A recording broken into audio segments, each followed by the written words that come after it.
Hello, people.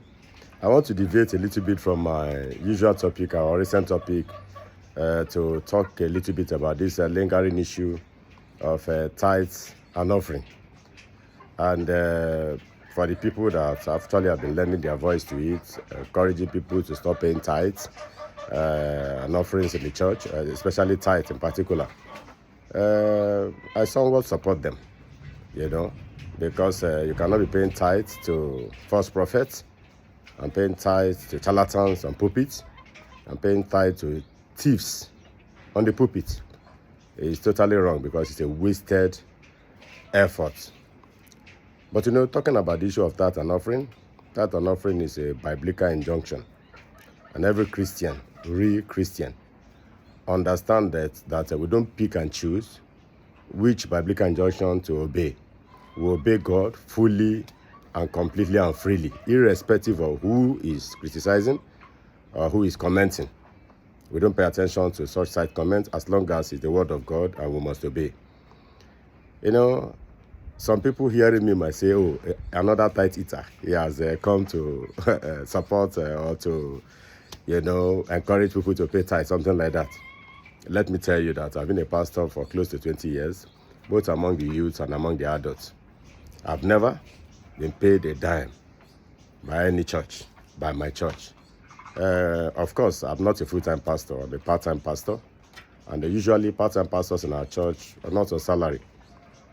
Rather than collecting money, we, in fact, majority of us, use our own hard-earned money to support members of the church. We pay school fees, we pay house rent, we provide essential need for the members of the church without carrying loudspeakers to talk about it, or without coming online or offline to brag about it. The reason I'm saying this is for us to get things in proper perspective. The church is expected to provide for the poor, feed the poor, to provide for widows and orphans.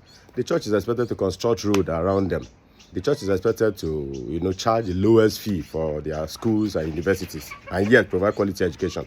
The church is expected to do so many things, and yet not collect tithe, and yet not collect offering or donation, because they feel pastors are eating it.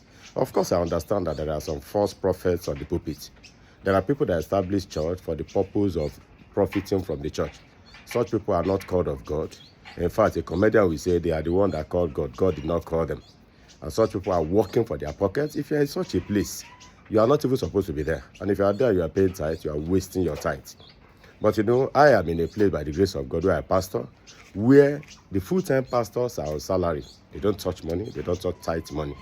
And the part-time pastors, rather than earning, they are even using their money to support the members in the church.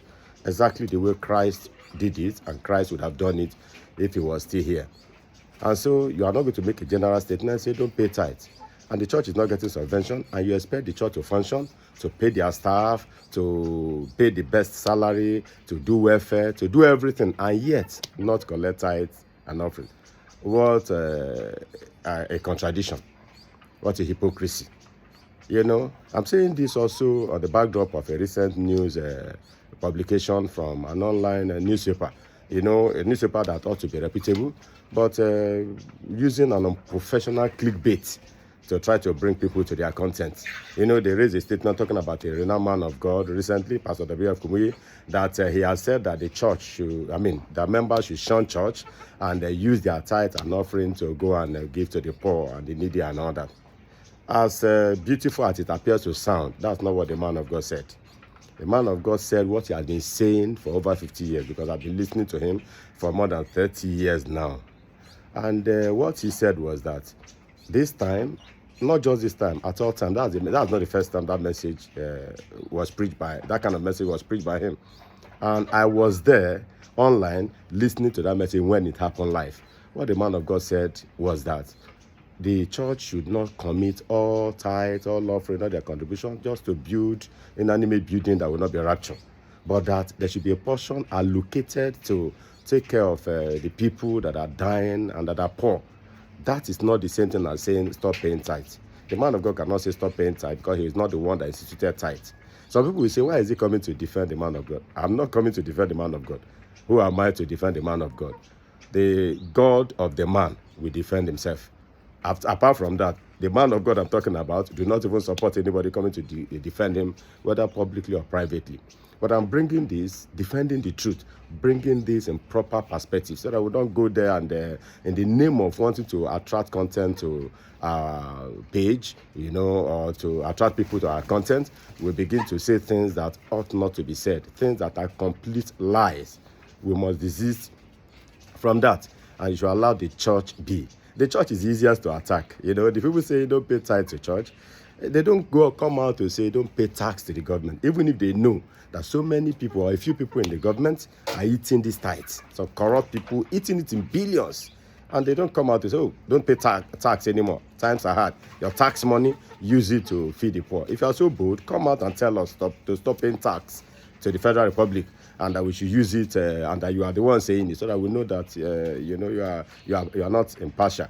Rather than just attacking the church or religious organization generally, say something that is pragmatic, something that is real, and your listen, so that you educate your listeners properly, rather than skewing their knowledge into biasness against the church and against the people of God. I have much to say, but my time will not allow me to continue because I don't want to bug you with so much details. Thank you very much. God bless you. I'll come your way again very soon. Thank you.